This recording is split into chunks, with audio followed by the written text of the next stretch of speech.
Hey guys, what's going on? Here we have it, the new king of value for money tablets, Xiaomi Pad 7. I had reviewed the Pad 6 some time back and I had received good response from you guys, so here I am with the Pad 7. Once again guys, this is not sponsored, I purchased this with my own money. I try to create unbiased and non-sponsored reviews for you guys and that costs me a lot of money. So please consider supporting the channel by hitting that subscribe button and turning on notifications. I'm trying to hit that 10,000 subscriber mark. So in this video, let's unbox the tablet and I'll give you my first impressions. Let's go. So I've got the 12 256GB model over here and it cost me exactly 30,000 Indian rupees or 284 pounds. Considering the specifications it's packing, Snapdragon 7 Plus Gen 3 is a seriously capable chip. I didn't buy the official folio case and focus pen, although we should be able to use the Xiaomi 2nd Gen pen.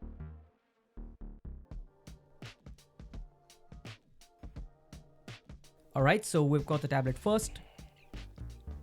Keeping it aside, we have a 45 watt charger, which is up from 33 watts that came with the Pad 6, and we've also got a Type A to Type C data cable.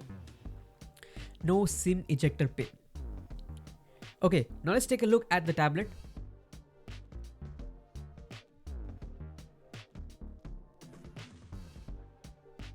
It feels very much like the Pad 6, almost identical. It's quite light, although I feel like my Tab S9 is lighter. However, because of this 3:2 aspect ratio, the total display area is actually quite a bit larger. Let's boot it up. Power button at the top, not my favorite, but okay.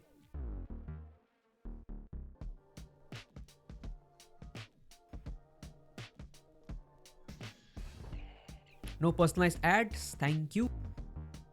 Okay, here we go, HyperOS 2. Man, this is an iPad clone if there is any. I mean, that's fine. Aesthetics of iPadOS with the benefits and freedom of Android, sign me up. Anyways, let me play around with the tablet for a bit and then I'll share my first impressions. Okay, so I'm back. So let's talk about the physical aspects a bit. The Pad 7 is definitely larger than the Pad 6 due to the 3:2 aspect ratio. But it doesn't feel that much heavier. Same quad stereo speakers with Dolby Atmos and a 5 gigabits per second USB 3.2 Gen 1 Type-C port with DisplayPort 1.4 support, which is great to see. It still doesn't have a fingerprint scanner and GPS, which is still fine by me. I mostly use a tablet indoors for entertainment anyways. Also, the headphone jack is a long foregone topic, so just forget about that. What irks me the most is the removal of MicroSD support from tablets. I wish Xiaomi would have added a MicroSD slot for storage expansion, which comes in so handy for storing media as well as game ROMs if you are into emulation. Man, microSD support used to be a fundamental difference between Apple products and Androids. I greatly miss microSD card support. Anyways, moving on to the UI, this is HyperOS 2 for Pad. I used it for an hour or so. Overall, the UI feels smooth and responsive. UI is extremely similar to iPadOS, dare I say. RAM management is quite good. I was using the web browser quite some time ago and still the full web pages are open in the background. I wish Chrome had an option to reduce the text size in the web browser, as we have a lot of resolution to play with and to fit a lot more content. I feel we are not taking full advantage of the high resolution screen over here. I will explore if the text size in Chrome can be reduced in the future videos. Multitasking also feels intuitive due to the 3-finger swipe gesture, although I see all apps can't be put into split screens. Maybe forcing all apps to split screen in the developer options can fix this. We'll explore more later. Pop-up window is quite good. I like the resizing of the pop-up window. The mechanism is quite intuitive. One thing I complained about HyperOS was that the dock needs an all apps button, which is still missing from HyperOS 2. In terms of features, we have a workstation mode trying to mimic Apple's Stage Manager. I don't personally find any use case for this. I feel it's a gimmick. I would rather like if Xiaomi developed an external desktop mode like Motorola and Samsung. Funny enough, the dock in workstation mode does have a all apps button. Xiaomi, please bring this to the normal mode as well. We've also got this Xiaomi interconnectivity, which is basically to facilitate some of Xiaomi's ecosystem features like clipboard sharing, app continuity, notification sharing, file sharing, remote access to home screens of other Xiaomi phones, etc.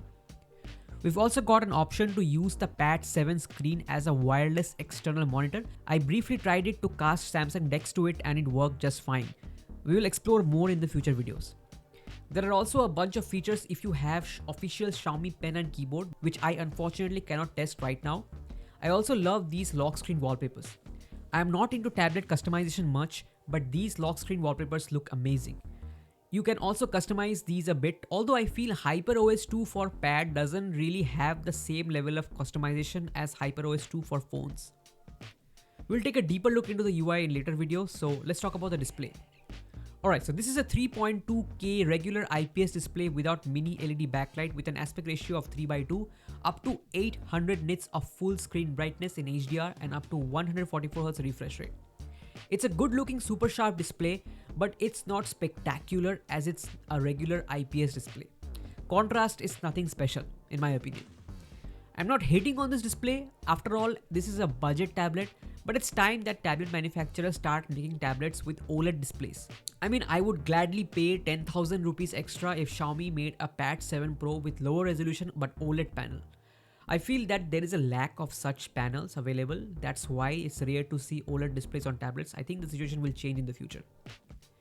Also, take a look how the 3:2 aspect ratio affects movie watching with cinematic 21:9 aspect ratio. There is quite severe letterboxing which highlights the weakness of an IPS panel even more. If you are not used to OLED tablets like I do, I have a Galaxy Tab S9, then it won't bother you much. Don't get me wrong, it's an excellent display for the price, but it's not spectacular. Do not believe anyone who claims that this display is close to an OLED display. It is not. Simple as that. By the way, HDR10 and Dolby Vision is supported in Netflix, but again this is an IPS panel, a regular IPS panel, so it can't really reproduce the impact of an HDR image. Sound on the other hand is really good. Loud, clear with wide soundstage and also packs some bass. You've also got Dolby effects and equalizer options if you want to fine tune the speakers.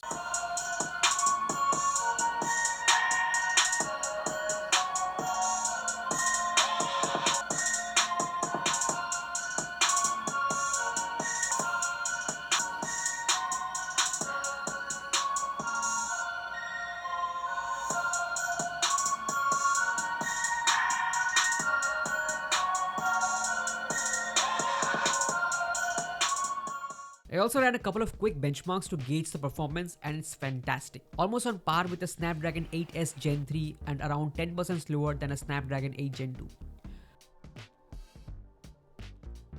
Alright guys, won't make this video too long. It's just a first impressions video. A lot more content is to come. So please consider subscribing and turning on notifications.